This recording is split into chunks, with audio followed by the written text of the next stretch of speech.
جی سونے والے بستر پہ کھانا کھایا جا سکتا ہے، اس پہ کوئی ممانعت نہیں، البتہ دسترخوان بچھا کے کھانا چاہیے۔ بہتر یہی ہے۔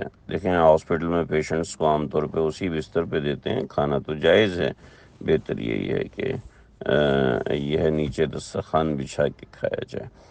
آج کل کرسی ٹیبل کا فیشن ہے، دیندار لوگ بھی اپنے گھروں کے اندر ڈائننگ ٹیبل رکھے ہوئے ہوتے ہیں کہ ہم جی ڈائننگ ٹیبل پہ کھانا کھائیں گے۔ اب عذر ہے یا عذر نہیں ہے، بس اوپر بیٹھ کے کھانا کھاتے ہیں، نیچے بیٹھ کے کھانا کھانے کی سنت بالکل ختم ہو گئی ہے۔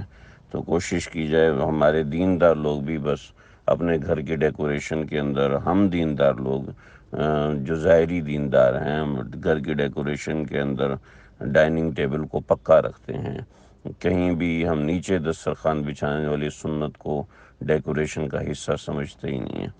تو اس کی کوشش کرنی چاہیے، لیکن برحال ڈائننگ ٹیبل اور کرسیاں لگانا جائز ہے، ممانعت اس میں نہیں ہے۔ دوسرے ذل یزداں، یہ ذل یزدلاں، آپ نے یزدلاں کا تو کوئی لفظ ہے ہی نہیں، اور یزداں جو ہے یہ تو درست نہیں، اللہ کا سایہ، تو یہ تو درست نہیں ہے نا، اللہ کا تو سایہ ہوتا ہی نہیں ہے نا۔ تو اللہ سائے کی نسبت اللہ کی طرف کرنا یہ کسی بھی طرح درست نہیں ہے۔